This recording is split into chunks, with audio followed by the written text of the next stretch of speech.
Good morning and welcome to this Funda Friday presentation, being presented live here from the Family Medicine Boardroom at Cecilia Makiwane Hospital. And on this Friday today, our first one for this year, 2024, we are going to be looking at a specific part of the National Department of Health Viral Hepatitis Guidelines. It's actually a very extensive guideline that looks at all viral hepatitis, and I'm purely going to focus today on chronic hepatitis B. And I'm only going to focus actually on the diagnosis and the management of hepatitis B infection. And we'll have a separate presentation to look at the prevention and infection control of hepatitis B, as this is actually quite a big topic. So let's just start off with a little bit of some of the epidemiology and what we know about hepatitis B virus infection. And we do have some data. You'll remember in South Africa, all of our babies get immunized at 6 weeks, 10 weeks, 14 weeks, and then with a booster at 18 months. And prior to it being part of that EPI schedule, we had a prevalence or some data with a prevalence sitting somewhere between 0.2 and 9.6% of the population in South Africa. Similarly, we've had more recent information looking at how many people have had hepatitis B infection in the past, and there's anything from 5% in some areas all the way to 76%. And that is one of the features of hepatitis B, that it comes in pockets, and different areas can have very, very different prevalence.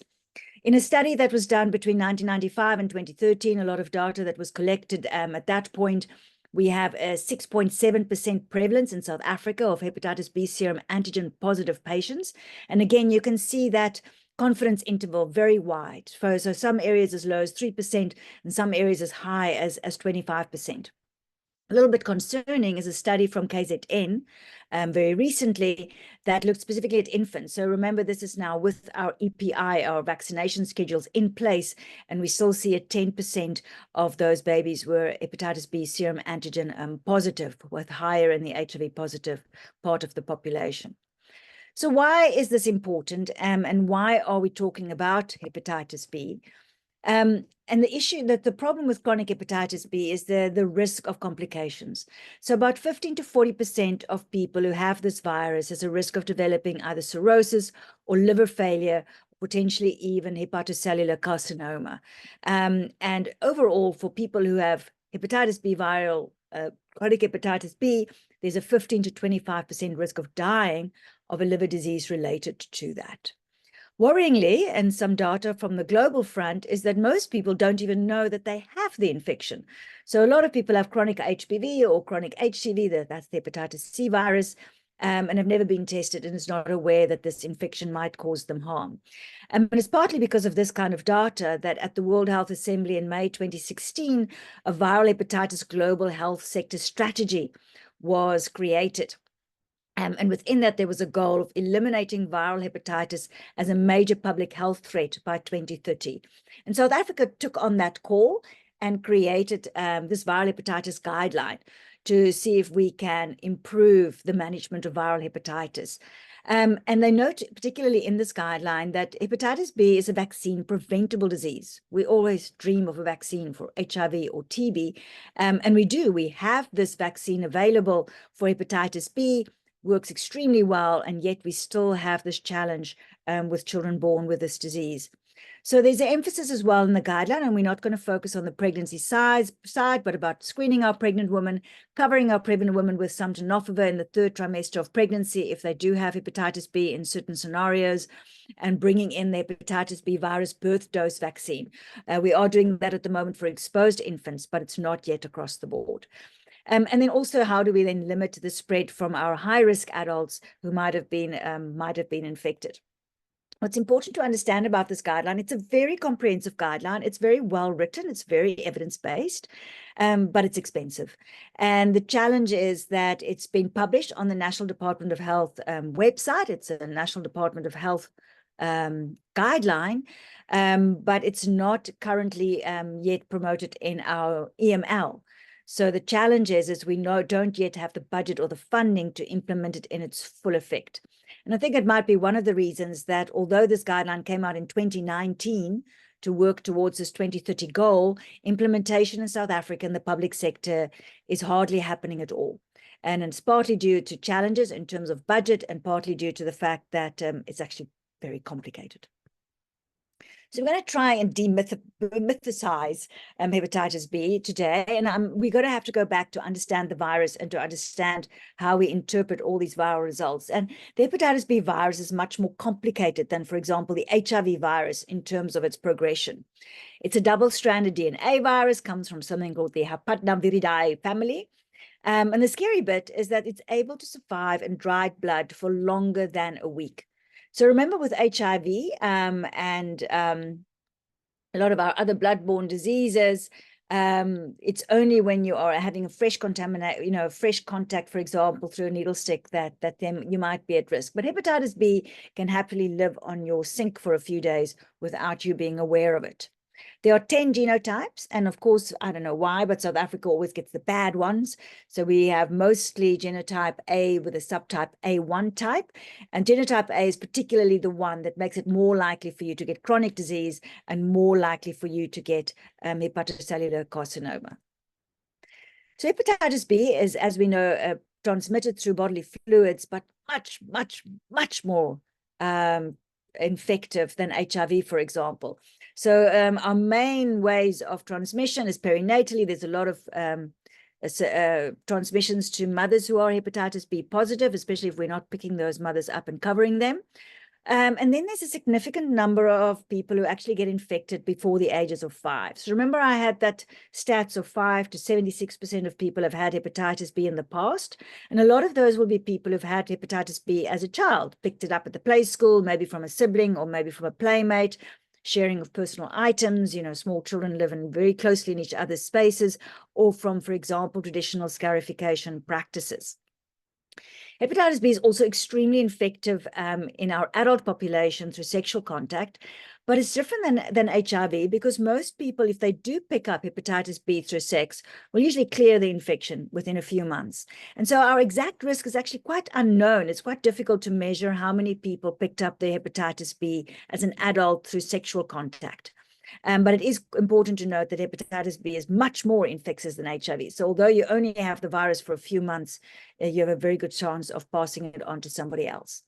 And then worrying for us as healthcare workers is the percutaneous needle stick injury. And you can notice there, we'll talk a little bit about high and low infection patients. So our highly infective patients, there's a 30 to 60% risk if you have a needle stick injury with somebody who is HBe antigen positive that you are going to get infected unless we provide some cover. And we also know that people who inject drugs are also a high-risk population. So here we go. Oh, these are the slides where everybody zones out. Please zone in. I'm going to go through it nice and systematically and try and give you some pointers so you can remember this easily. And basically, we're going to be covering 2 antigens and 3 antibodies. So just a reminder for those of you that find serology a headache, antigens are the actual infective agent. That's the infective bit, the actual hoho.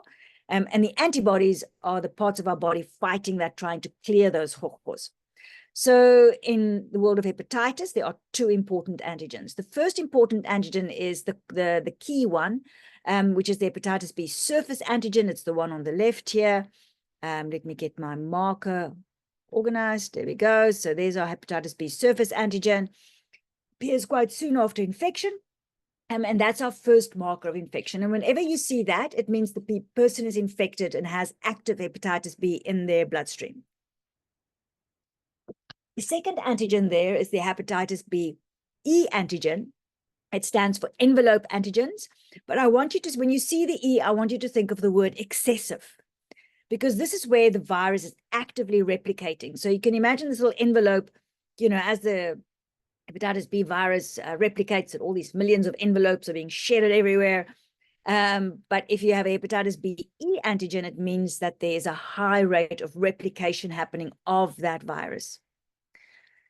Next, let's start looking at the antibodies. And the first antibody that's helpful to help us mark infection is anti-hepatitis B core antibodies. And you get 2 types. You get the IgGs and the IgMs. Just a reminder, our IgMs is the ones that come in acute and early infection. So this is a very good way for us to differentiate whether somebody has an acute infection, they've picked it up in the last few months, or whether this infection is actually an old infection. And that's quite important if you want to figure out if it's acute or chronic. What's important about anti-HBC, although it tells us about having an infection, it doesn't tell us whether the patient is immune. So this does not mean if you have anti-hepatitis B core antibodies, it does not mean that you're necessarily immune to the virus.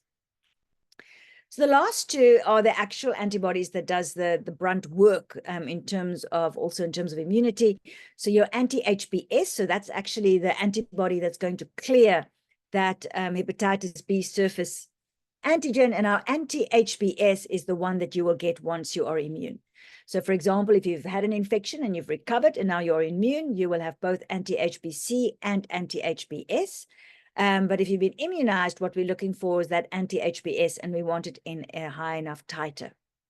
And then the antibody that's going to clear that E antigen, remember that excessive antigen, there's a particular antibody that's just going to help bring down that very severe replication, and that is the hepatitis B E antibody. And this also doesn't mean immunity, but it means that the virus is no longer replicating actively.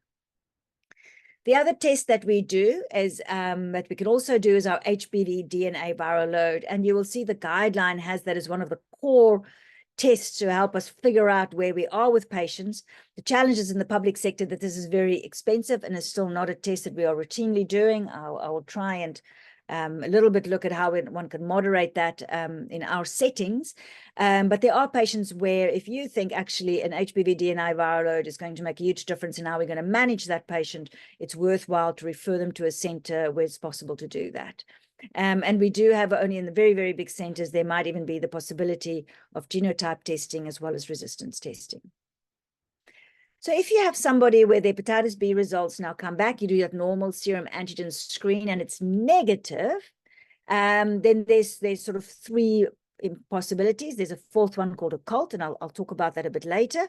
But these are all patients where the hepatitis serum antigen is negative, so they do not have any active infection at the moment. And we now want to know, are they immune? So if they've had a successful immunization, like a healthcare worker, then we expect that anti-HBS to be positive and to have a titer of more than 10 international units per ml. If they've been previously exposed to the disease, then they will have that positive IgG anti-AB core, remember that core antibody, and they'll have the anti-HBS. So it means now we know they also immune against future infections. But note, you do have a scenario where somebody might have had hepatitis B in the past. They've cleared their hepatitis B. They've got some anti-HBC that confirms they've had an infection in the past, but their anti-HBS is negative. And a patient like that, there's a potential, they are still not immune, and they would need immunization to cover them if they're a high-risk population. So hepatitis B can basically go into two main different directions. You can either have an acute infection, which is usually shorter than 6 months, and we're going to look at acute hepatitis in detail. You can have a chronic infection that's usually more than 6 months, and we're going to talk about the different phases of that. And then you do have a slightly odd scenario, and I will cover that what we call an occult infection with hepatitis B, which is a low-grade hepatitis B viremia. So when we start looking at hepatitis B, let's just first cover acute hepatitis B. I'm going to go through this quite quickly. This is sort of, I think, more familiar to most of us. And usually this is now when somebody's first infected. And remember, we're saying there's lots of under 5-year-olds who actually gets this infection. And when they get first infected, there might be an incubation period of about 1 to 6 months before they actually develop any symptoms, depending on the age of the child. What's interesting is that 70% of acute hepatitis B virus infections is asymptomatic and no jaundice, and especially in the children. So a lot of our kids who get acute hepatitis B virus, you're never going to know that they've even had the infection, or maybe they've got quite a mild sort of gastro-fluid looking like thing, and you might never know that they've actually had this infection. 30% of people do have a symptomatic illness, and usually jaundice being a defining feature. And then you do also see fulminant hepatitis, and I do have a slide on that. So most of our children are asymptomatic, but most of our adolescents and adults usually have some symptoms, which also goes through a very specific sort of illness course, and usually is associated with a full clinical recovery. Our serum antigen, again, is going to be telling us that there's actual infection, and that goes positive quite quickly after the infection takes hold. And usually that hepatitis B serum antigen is actually going to clear before 6 months are over, usually even a bit earlier, and it's going to be replaced by this anti-HBs. Remember that one that makes you immune, hopefully. And even if you clear it, you might end up having some anti-HB core antigen to show that you've had this infection. There's also a weird little window period that between the hepatitis B serum antigen disappearing and you picking up the anti-HBs, where the serology might be negative, and that's just interesting to note if your clinical picture is not stacking up with your results. So now if we look at what our serology will look like in somebody that's got acute hepatitis B or fulminant, which is just a severe form of hepatitis B, is that your serum antigen will obviously be positive, and your E antigen will be positive because of all that replicating that's going on, remember? And then because you've got an acute infection, that IgM, your antibodies, that core antibody positive IgM will be there. And very important, the thing that makes it an acute infection is that the liver is actually infection, and you've got this raised ALT. What's interesting to note is that in fulminant hepatitis B virus, all of the damage that gets done to the body during a severe hepatitis attack is all done by the immune system trying to wipe this out. So bizarrely enough, it's like an over response of the immune system trying to kill off all this hepatitis B. And so you might even have that your hepatitis B serum antigen might be negative in a fulminant HBV because of this very overactive immune system that is going in and just wiping everything out. So acute HBV infection has got 4 phases. You start off being a bit itchy and a bit sore joints and a bit fevery, and then before you start developing the jaundice, you start feeling quite unwell. You might even vomit. You've got some right upper quadrant pain, and if I examined you, I might even see a bit of hepatosplenomegaly. But usually after about 3 to 6 weeks, you actually get a proper bit of jaundice. The fever actually subsides, but now you've got that classic dark urine, pale stools, might be very nauseous if you're very jaundiced. There might be some proper scratching going on. You're all itchy because of that, the bilirubin, and you might even see some weight loss during this phase. So this is now when your patient's proper sick and when you're probably going to be doing your blood tests.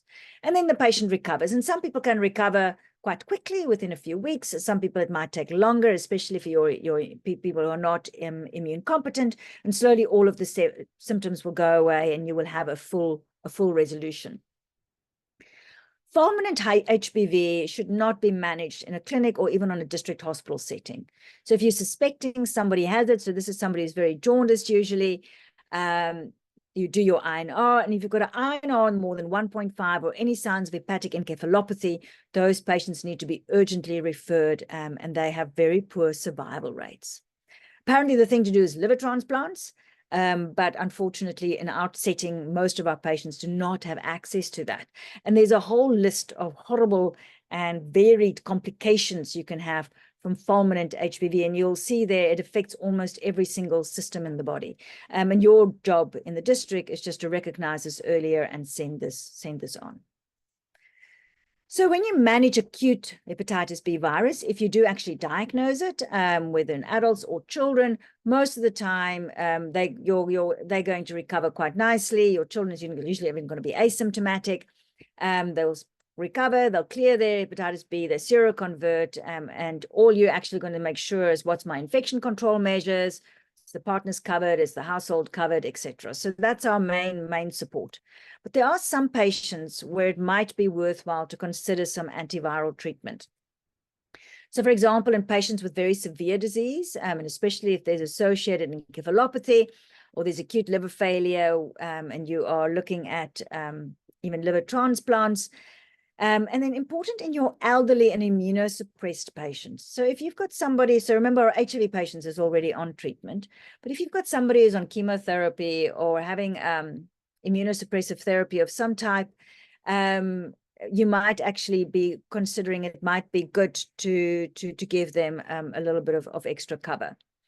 And they have shown that if the patient's also infected with one of the other hepatitises, like A or C or D, probably more likely to be C because of the similar ways that it's spread, then it is good and beneficial to actually cover. I'm going to mention pegylated interferon here. It's actually contraindicated in acute hepatitis B, but it's actually not an option at all within our public sector setting. It's used overseas, and I'll mention it again later when we talk about the treatment. So our treatment options for acute hepatitis B is we basically have in the public sector, you can either use tenofovir or TAF if you're in private. But lamivudine is actually quite a nice option here, because one of your challenges is that a lot of your patients, if they're sick with acute hepatitis, they might have a bit of an AKI, and so that GFR is dropping under 50. We don't really like treating patients with monotherapy lamivudine for hepatitis B, because unfortunately it's got it develops viral resistance quite easily for short-term use. But actually for covering patients while they're in that AKI, it's actually a great option. It reduces the HBV viral load. You can adjust the dosing as you need. And then once that GFR is back over 50, you can add in your tenofovirs. So you do want to treat the patient for a decent length of time. And usually what you're going to look for is you're waiting for them to convert to anti-HBs. So you want that HB serum antigen to become negative, and you want to then continue for another 12 months after your after the conversion from the antigen to the antibody. And if a patient is on getting a liver transplant or something like that, then you will have to stay on it indefinitely. So we're now going to cover quite a complicated little bit of virology to understand the phases of chronic hepatitis.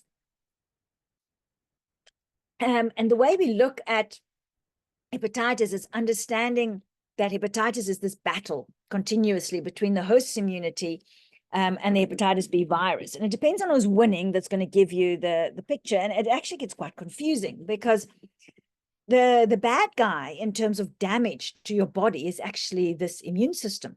So it's the immune system that causes all the trouble. And so it's not intuitive in terms of who we are more worried about, so to speak.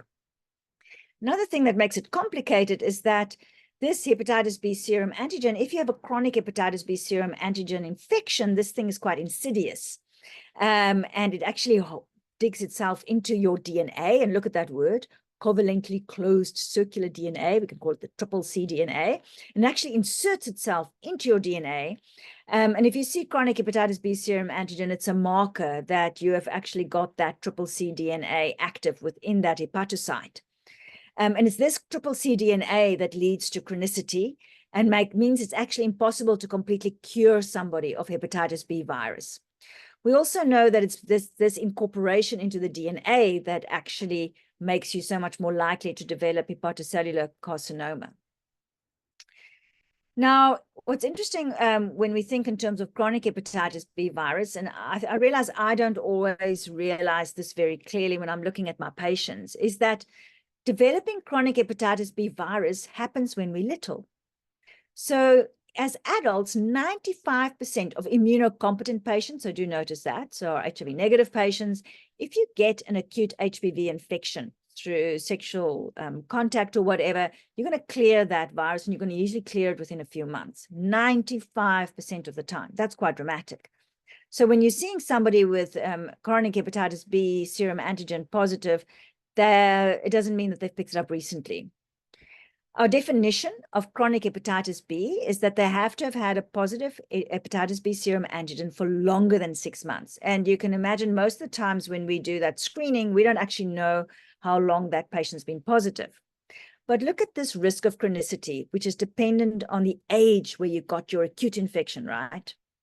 So for infants, little babies who get their hepatitis B at birth, infected perinatally, there's a 70 to 95% chance that that's going to become chronic hepatitis B virus.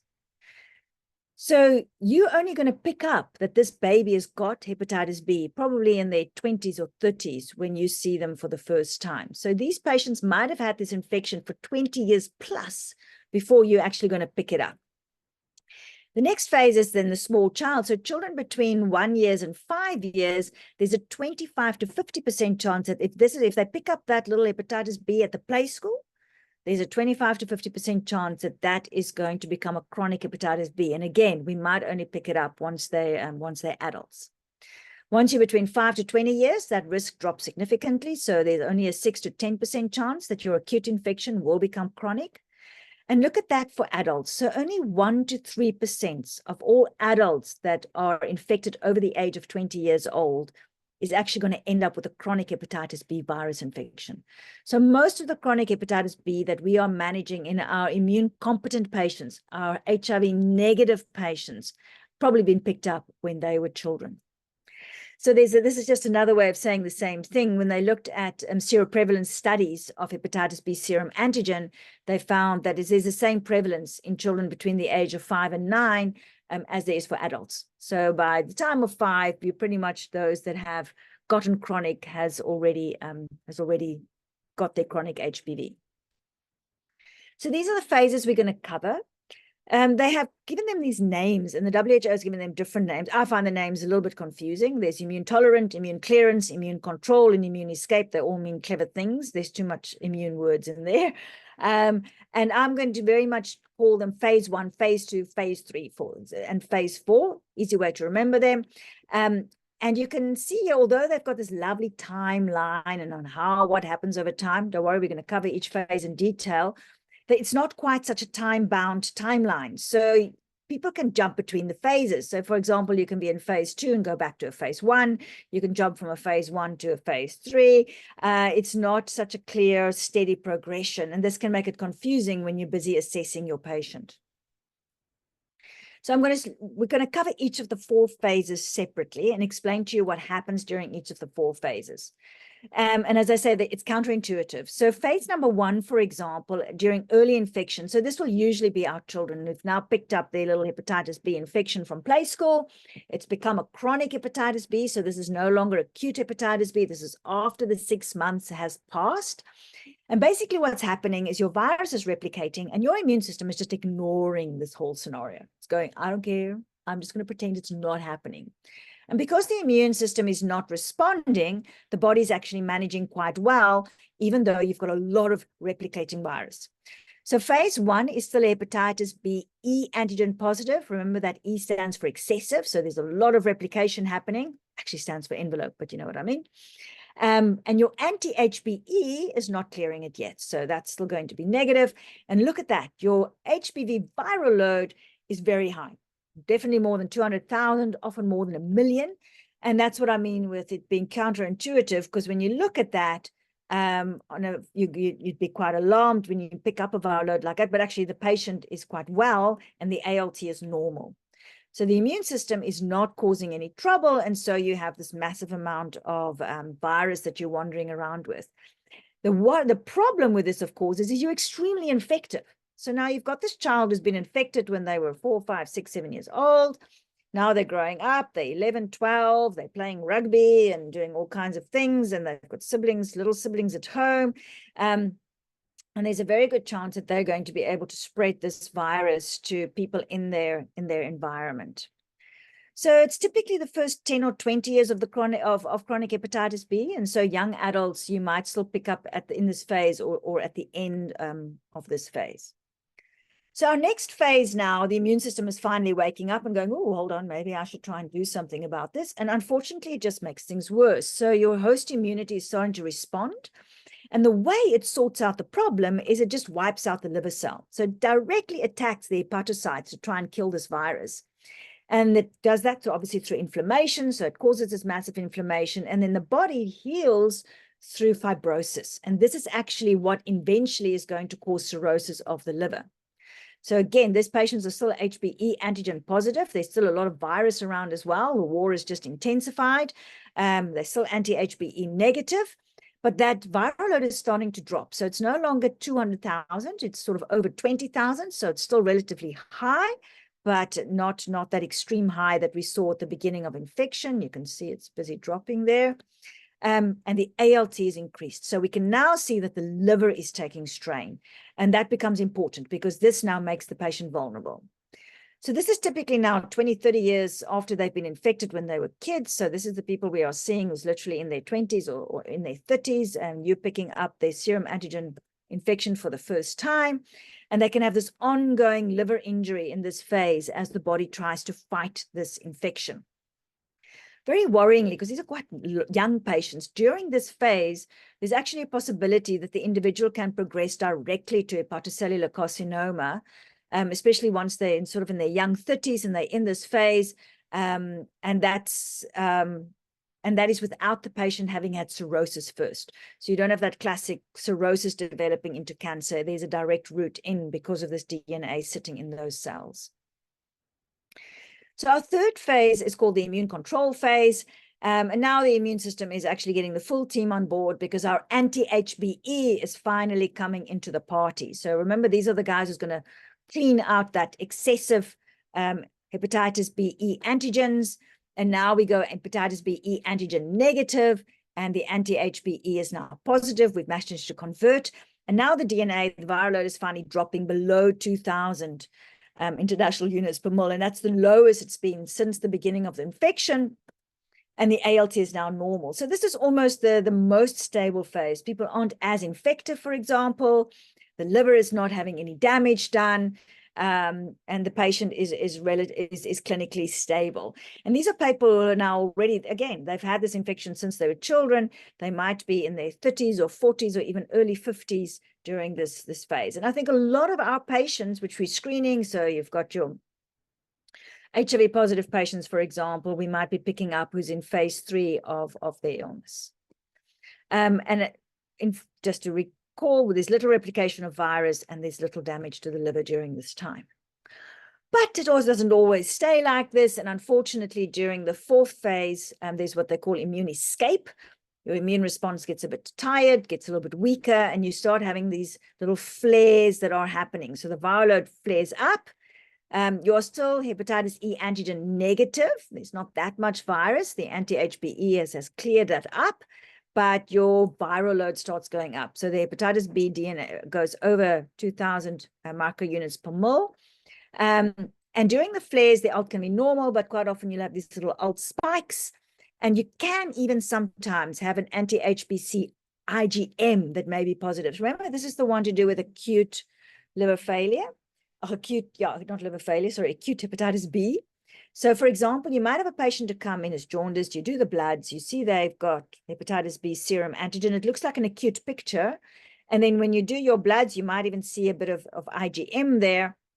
But actually, this is a patient who is having a flare of acute flare on top of their chronic hepatitis B. And this is usually years and years after hepatitis B infection and sort of the normal progression.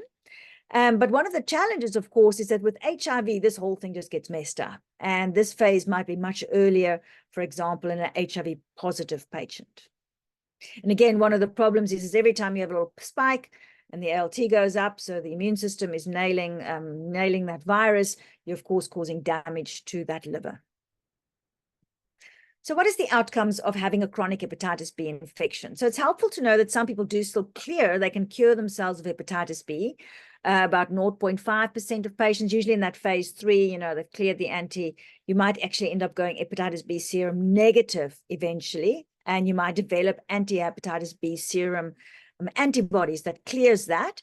And every year, about 0.5% of patients will clear their hepatitis B. But most people don't. And the worry, of course, is that risk of cirrhosis. And there's a good 8 to 20% risk, 5-year risk of developing cirrhosis. And that cirrhosis can decompensate. That is when you're going into that fulminant or that renal failure picture that we also described earlier. And once you get a decompensated cirrhosis, once the liver is no longer able to manage, that's when we start seeing these very, very poor outcomes and survival rates.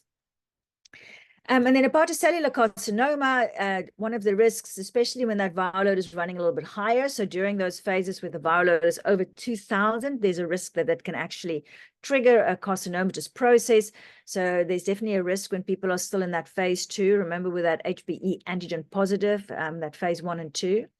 And then, of course, patients who have already got cirrhosis, that cirrhosis in itself also brings an additional risk of hepatocellular carcinoma. Great. So let's get a bit practical, right? So we're now in a scenario where we've got somebody's hepatitis B serum antigen positive. You have figured out that it's not an acute infection. And I think most of the patients we see are probably going to be chronic hepatitis Bs. We're not going to see that many people who's just happened to have been infected in the last two or 3 months. And what you want to try and do is figure out, is this an acute infection? And your anti-HB core IgG and IgM is going to help you with that. So if the IgM is negative, then you can look and go, okay, there we go. This patient has had this infection, had his acute infection years ago. We don't know exactly when, and he's now got chronic hepatitis B. So now what you want to do is you want to try and figure out what stage of infection this patient is in. And as we've mentioned earlier, the hepatitis B viral load is quite helpful here. But otherwise, our E antigen and anti-HBe is going to help narrow it down a little bit. And then very important, the ALT is going to be probably the most helpful thing we're going to use in the public sector to make a decision about what we're going to do with our patient. So now here we've got actually that list of lovely things that we are going to be checking. And that's also going to help us just revise and look at those phases overall. So you'll notice here for phase 1 and phase 2, the HBe antigen, that excessive antigen that shows lots of replication, is positive, and your anti-HBe is negative still, okay? It's not yet done the job. When you get to phase 3 and 4, your anti-HBe antigen is negative and your anti-HBe is positive. And this we can do in the public sector, and at least you can know, is my patient in a high replicating phase or are they in a low replicating phase of the illness? The viral load will be able to define this a little bit more. Probably very useful with the viral load is if it's very, very high, then you know it's phase 1. Of course, in practice, most of our patients are not going to be in phase 1 because it's usually the kids. So it's maybe a little bit of academic. Your HB, most of your patients who are HBe antigen, you can assume positive, you can assume is going to be in this phase 2, where we can guess that the viral load is probably in its 20,000s. And very important, the way you know it's phase 2 is because that ALT is up. Once the HBe antigen is negative, and you've got that anti-HBe and the ALT is normal, I think these are a lot of our patients, we can assume, okay, hopefully our patients is now in that stable sort of phase where nothing much is happening. And if every now and then they've got an ALT that pops up with an IgM, then it means they're starting to have acute flares on top of their chronic infection. So your ALT can sort of help you figure out between your, if it's E antigen positive, where am I? Or if it's E antigen negative, where am I roughly in terms of the phases? Just to have a quick word about occult HBs antigen infection. These are people who are E antigen hepatitis B serum antigen negative. And what happens is you pick up on the bloods that they have a positive anti-HBC, and you just want to make sure that they are actually not got an occult infection versus a resolved infection. So you'll actually have to go looking for it, and you can only really do this if you had a HBV DNA, which we don't have easy access to. So again, this will be somebody who's hepatitis B serum antigen negative.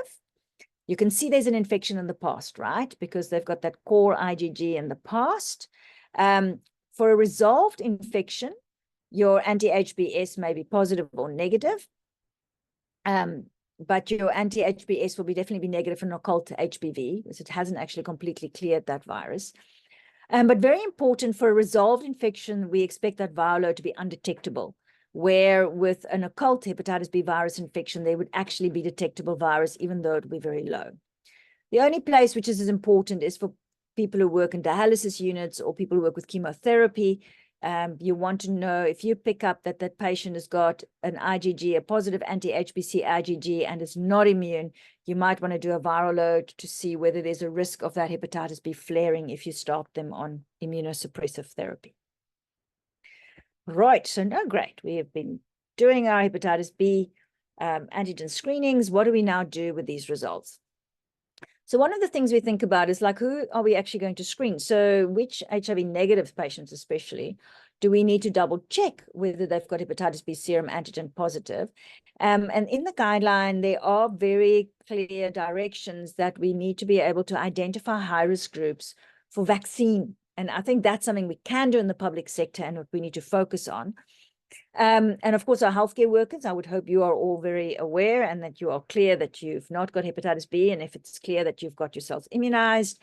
But also important for any staff working in a facility like a hospice facility or correctional service facilities, where they might be working with a lot of bodily fluids. Our police, our firefighters, are members of the armed forces. Then where we're not so good at screening for hepatitis B serum antigen is for our contact tracing.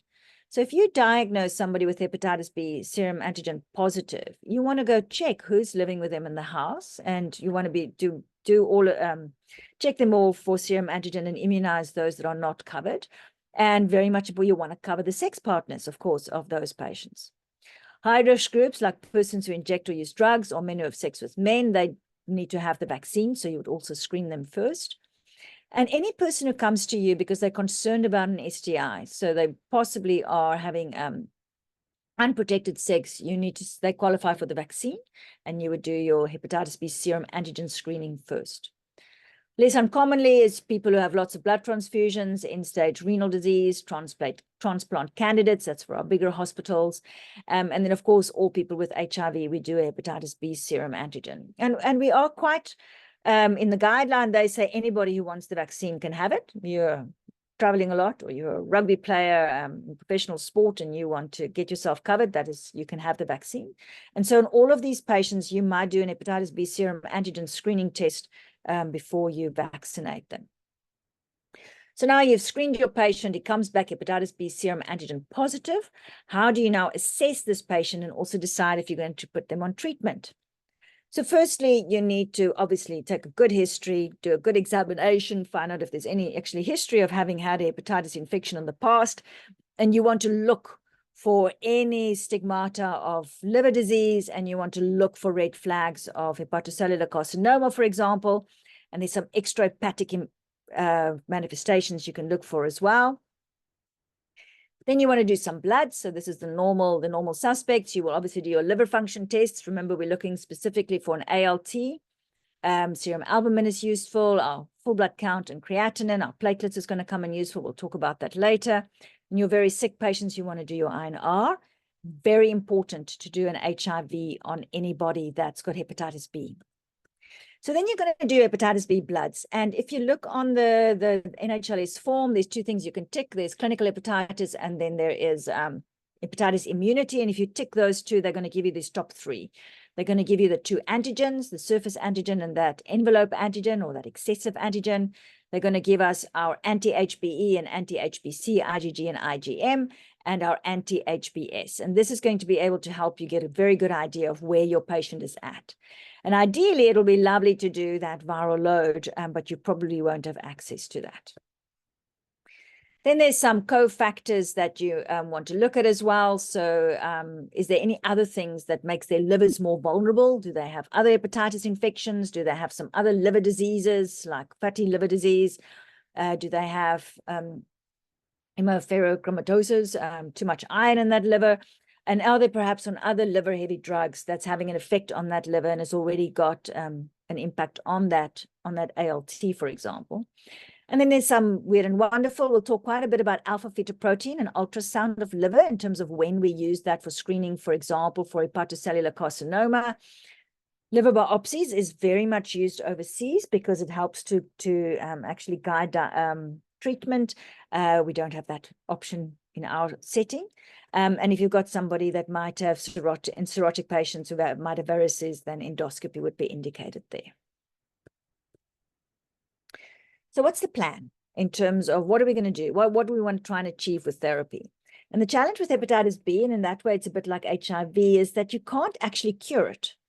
So with chronic hepatitis B, remember I talked about that triple C DNA that finds its way into the hepatocyte. So the hepatitis B serum antigen just tells us, okay, there's this triple C DNA, but even if we manage to wipe out our hepatitis B antigen after some time, we can't wipe out that triple C DNA. And so we are focusing on something called a functional immunological cure. And sometimes we can see that we can get long-term suppression of the hepatitis B virus, and the patient can actually become hepatitis B serum antigen negative. And it doesn't matter whether they've got antibodies or not. If that hepatitis B serum antigen is negative, the viral load is LDL, we're going to say, okay, this patient is actually immunologically cured. So that includes serum antigen that's negative, an E antigen that's negative, viral load that's undetectable, but actually we're quite happy if it's sitting under 2,000. That's for people who are not on treatment, and a normal ALT. What's important here is that even if the hepatitis B serum antigen goes negative, it doesn't mean the patient's necessarily cured and we can forget about it. So even if they're not on treatment, we're going to have to keep an eye to see whether that flares in the future.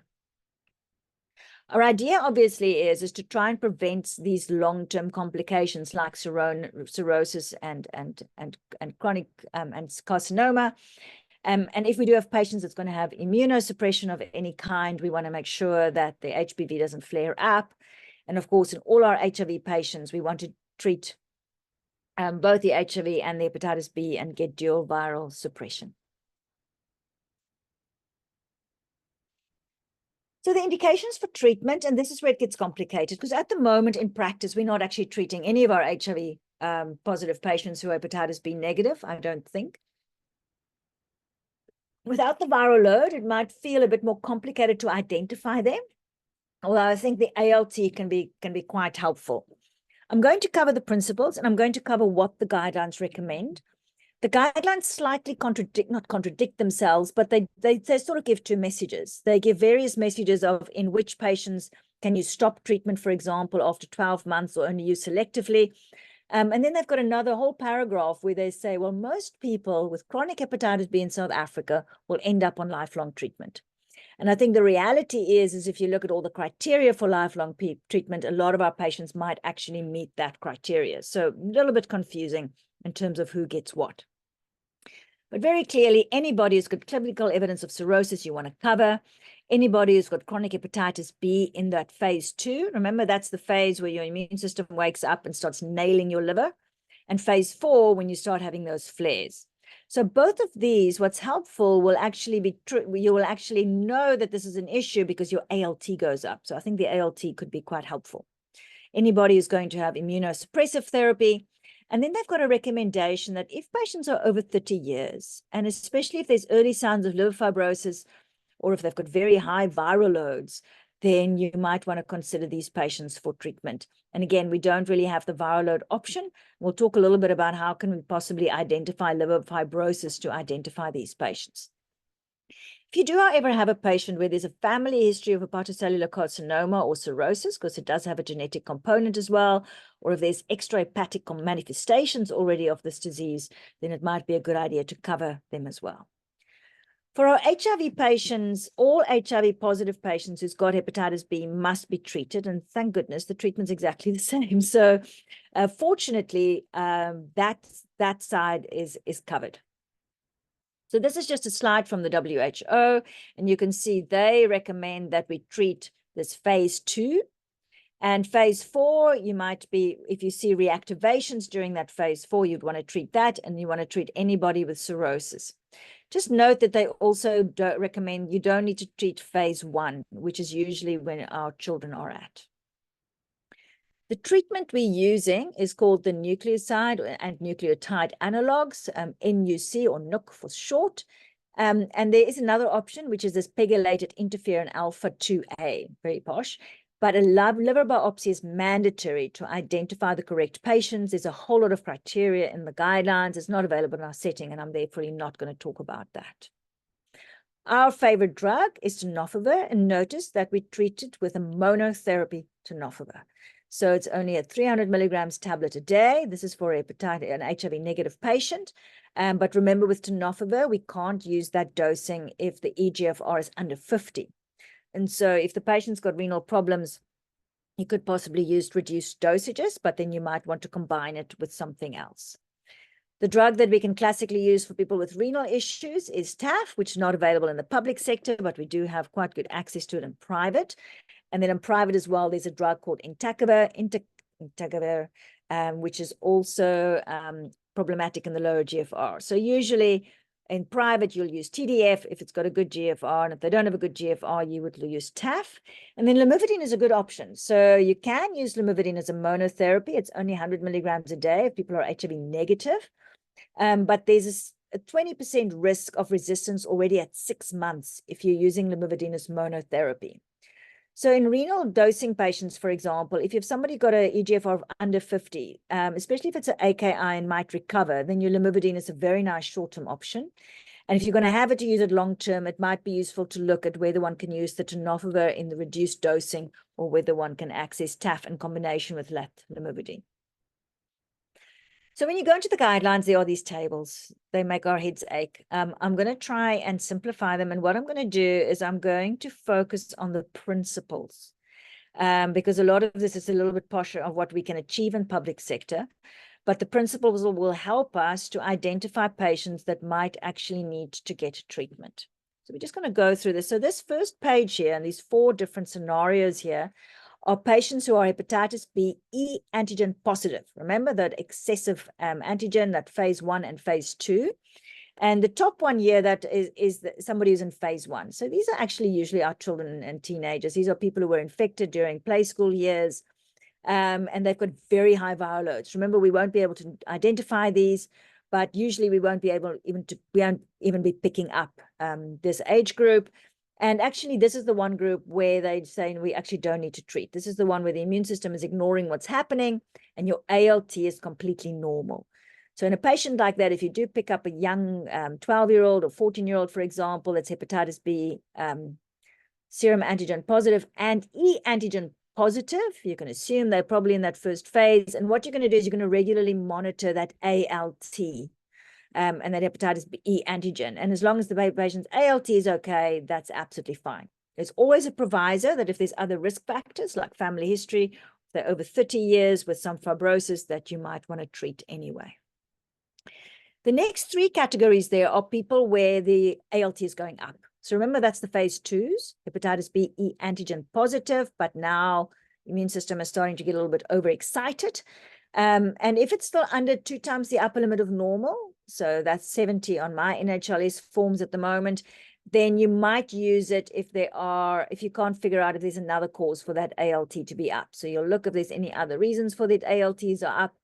But if the elevation persists, especially if they're over 30 years old, then they might very well be in that phase 2, and then you definitely want to treat.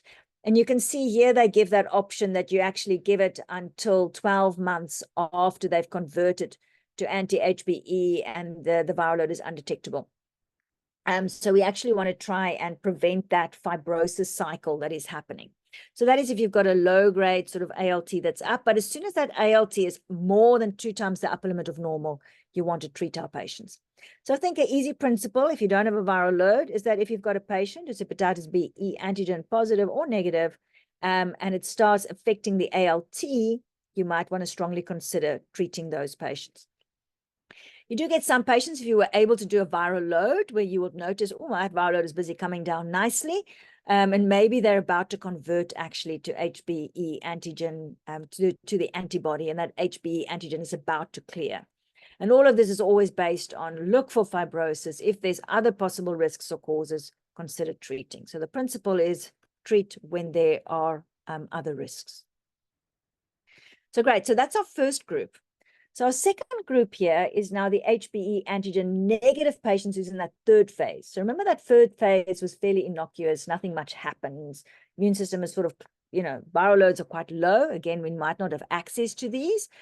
And again, if your ALT is normal, you can actually just monitor these patients. And you want to keep a close eye on that ALT. It'd be lovely to do viral loads, but we might not be able to do that. And this is a lot of our patients.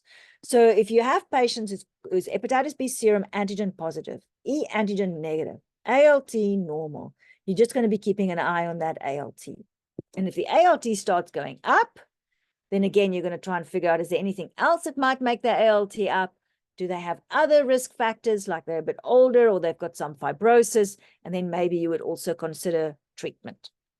Occult infections we don't treat, and I don't think actually we're going to be able to pick them up because we don't do viral loads.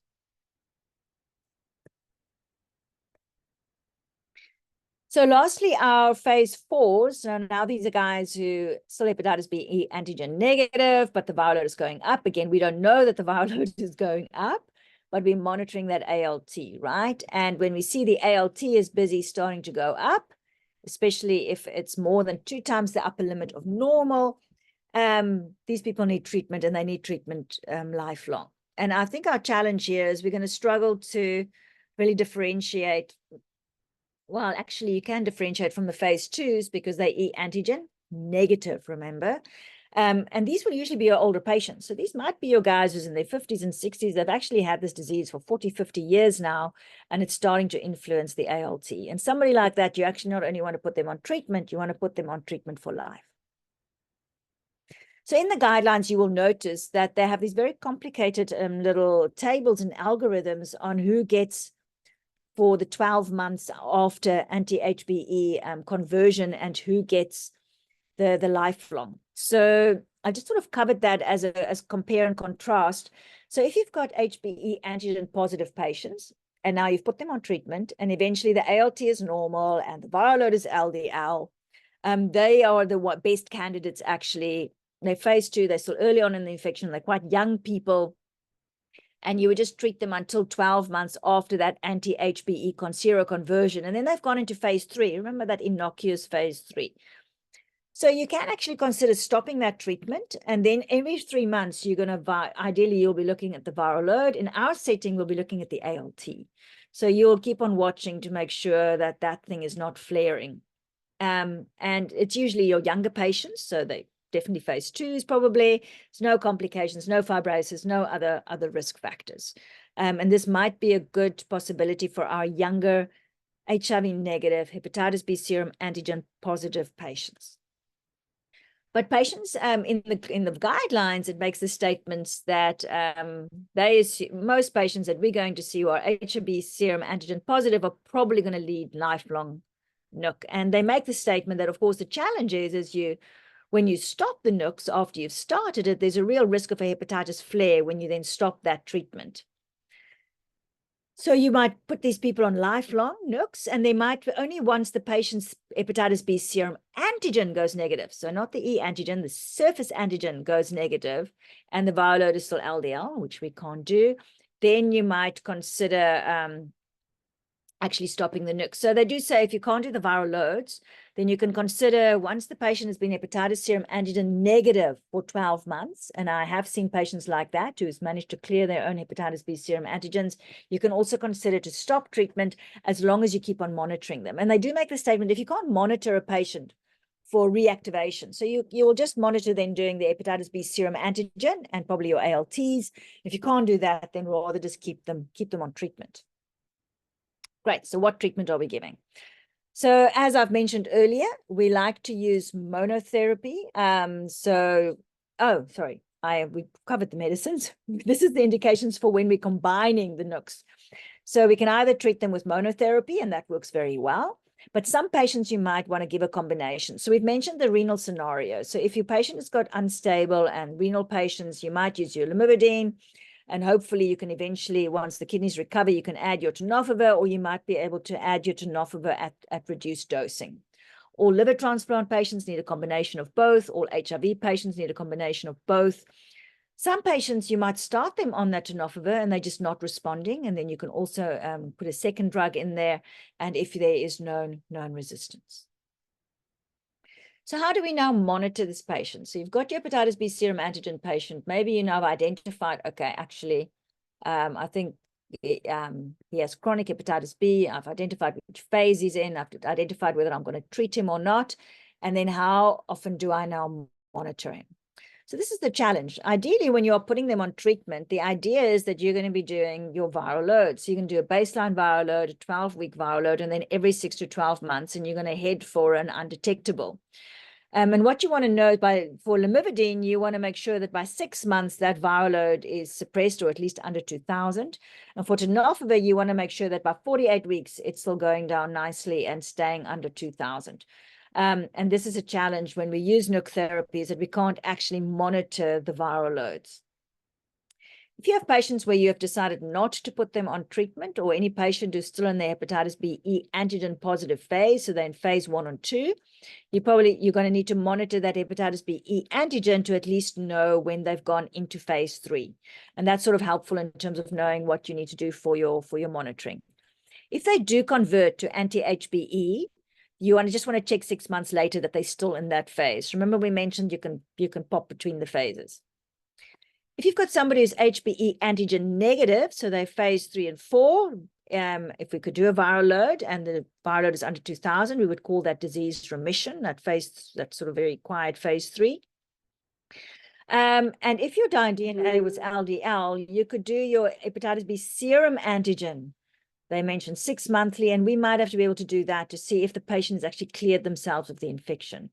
So you obviously won't need to do your E antigen any longer, but it might be worthwhile just to keep an eye on that disease process. So viral load testing would be very useful to help us check which phase the patient is in and how they're moving from one phase to the other. It will really help us to identify patients with treatment, and it could also help us checking in how people are doing while they're on treatment. So there's a whole lot of little definitions on viral load. I'm not going to cover these because it's a lot of information. We don't actually have the viral loads, but basically to know that we are aiming for a viral load under 10. And if they're not on treatment, so if they're on treatment, we would want that viral load to be under 10. And if they were not on treatment, we actually expect them, once they're in a phase 3, for example, that they keep their viral load under 2,000 for at least 12 months, and then we'll say they're quite stable. They've got definitions for response and partial response. And we would expect that viral load to be nicely suppressed on a monotherapy like tenofovir by 96 weeks. So you obviously need to monitor your patients if you have started them on NUC therapy. There's your basic bloods that you want to do and keep an eye on. I wouldn't do INRs if my patients are not very sick, so you obviously do what is sensible. And with patients on TDF, they are quite vigorous in the guideline. We're obviously going to check our serum creatinine annually, but they also recommend us checking phosphates and to be aware of the possible bone mineral density risk for people who go hypophosphatemic on tenofovir. So if there's risk factors to keep an eye. And we'll talk a little bit about hepatocellular screening in a minute. So NUC resistance, we don't need to cover because you're not going to be able to pick that up. So this is somebody where the viral load is bouncing back. But important to note that it takes more than 10 years to get, even after 10 years, there's very little resistance to monotherapy, tenofovir, or monotherapy entecavir. I'm never going to be able to pronounce that. Lamivudine is the more and so most patients who are having issues, and you might just pick it up through an ALT that's going up, for example, it's going to be adherence that's going to be the issue. So we're not going to worry about primary or secondary antiviral treatment failure because we don't have the viral loads. And there are some options on what you'll do with the drugs if there was resistance. So in terms of complications of our illness, I've already mentioned liver cirrhosis being the one major issue. Cirrhosis is basically the liver that keeps on healing from these assaults through making this almost like scar tissue. And it basically changes the architecture of the liver, and eventually the liver can't work properly anymore, and it's filled with all these horrible nodules. In the beginning, the liver sort of just manages. So even though the whole liver is a bit buggered and half a bit of scar tissue, it sort of still manages to do its job.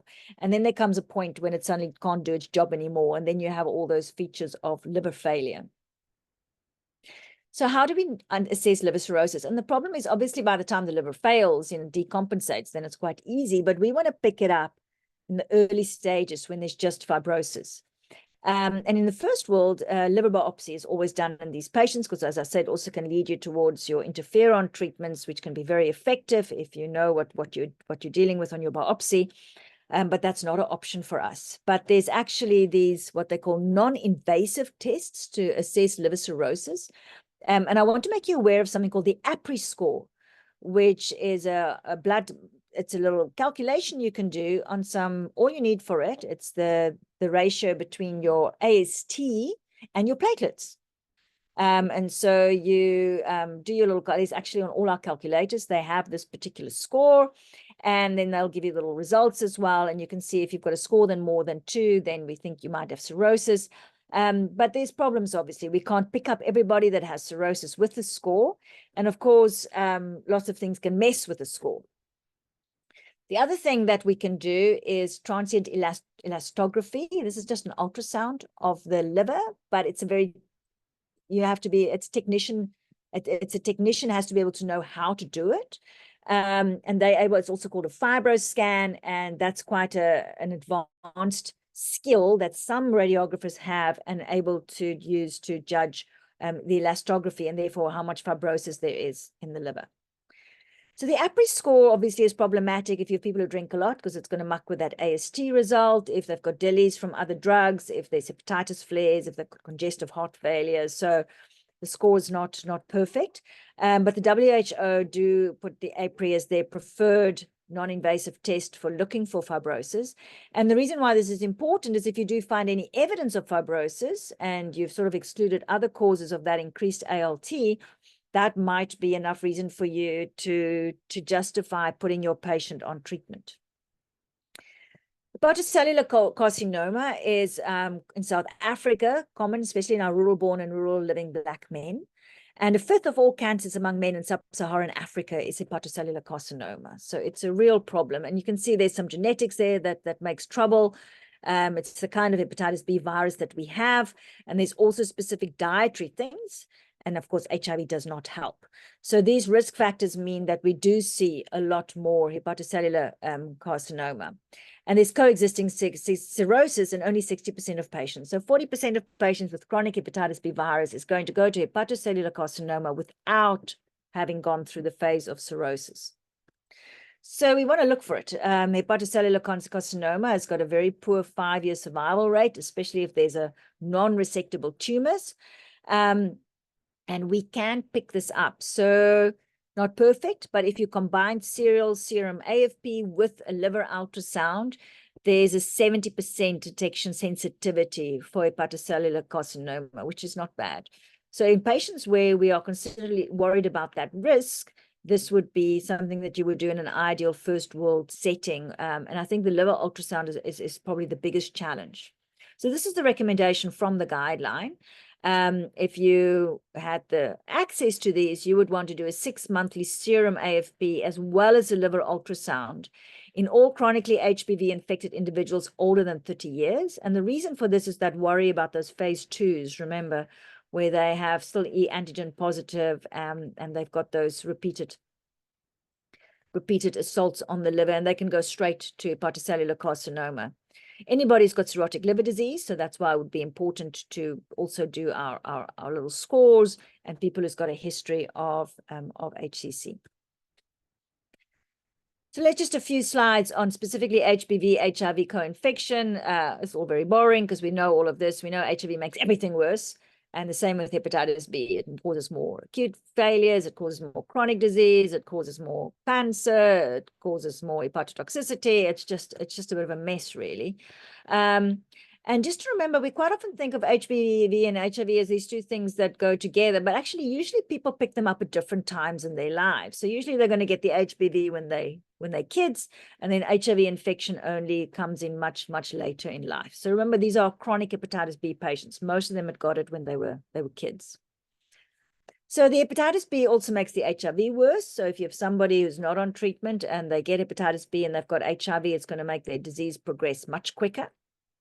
And it's a nightmare to assess these patients because, of course, if you've got HIV, there's a million other reasons why your liver functions is going to be abnormal, from drug-induced liver injuries to opportunistic infections, to irises of various kinds, to other hepatitises, to comorbidities. And so it can make the assessment a bit of a nightmare. And the guidelines actually say for these patients, there should be a lower threshold for liver biopsy. And again, not a great option in our context. The goals of therapy is biological suppression in both that hepatitis B virus as well as the HIV. And that's easy to do because we use the same drugs. It's so nice when some things work out nicely. So our good old-fashioned TLD, tenofovir, lamivudine, and dolutegravir. In the guidelines, they still have the old age and weight bands. Look, we can give it to anybody older than 10 years and more than 30 kilograms. We can use it as single agents. We can use it, as part of the combination. And in our HIV positive patients, we do not, let me repeat that, do not want to be using it as single agents.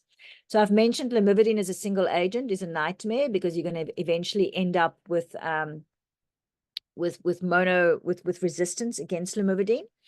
And the problem with tenofovir, although tenofovir is very tough and it's going to take years and years as a monotherapy to become resistant, for the hepatitis B virus to become resistant to it, you are going to be on tenofovir, on that preparation, probably for 20, 30, 40 years. So if you lose the lamivudine at some point, say somebody was on ALD, and you later add in tenofovir, they might end up being on tenofovir monotherapy for 20, 30 years and might eventually also become resistant with the hepatitis B virus. And the outcomes are excellent. So at 5 years, outcomes, 90% of HBV DNA suppression and 12% actually had wiped out the hepatitis B serum antigen.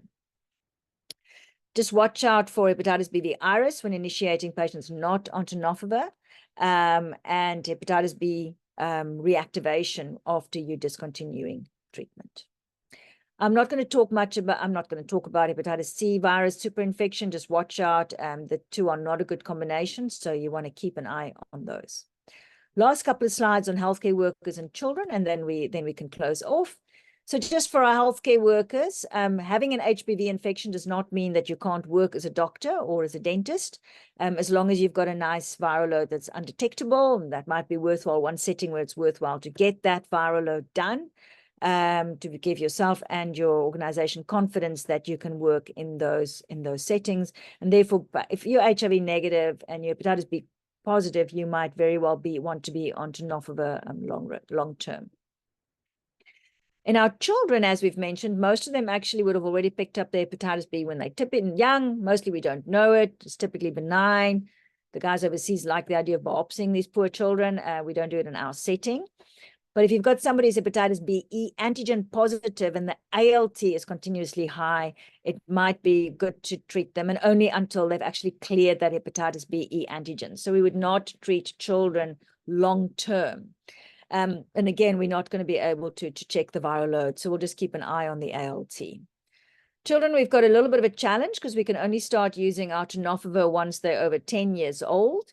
Lamivudine in the guideline, they say over 2 years. I'm not sure why, but the challenge, of course, here is you don't want to put small children on monotherapy lamivudine because they're going to be resistant to it by the time they qualify for the tenofovir. So most of them won't need treatment, and you probably won't treat unless you need to. So entecavir is also very powerful, a high resistance barrier, and can be used in the younger children. And TAF, unfortunately, also for only older children. So finally, at my final slide, important: screen your high-risk patients for hepatitis B serum antigen, immunize your high-risk susceptible patients. And you've got patients who are hepatitis B serum antigen positive, check whether it's acute or chronic and try and figure out what the phase of that disease is. Your ALT, probably your most helpful, as well as that HBe antigen. Consider treating patients with chronic hepatitis B who has got high ALTs, and be aware of those patients that will qualify for that 6-monthly screening for cirrhosis and hepatocellular carcinoma by doing our AFPs and our ultrasounds. Thank you very much. This was, I hope this is going to be helpful and give you a little bit of a summary of what is happening and what we are expecting. Each area is quite different. It is always useful to look into your own areas. It's easy enough to get data from your own labs in terms of the prevalence of hepatitis B serum antigen in your area. So, for example, in the Mthanzane area, we've got about a 0.9% prevalence of that infection. Good day, everybody, and we will let you know when we will do our next presentation, which will be focusing specifically on the prevention as well as the vaccination and our pregnant women.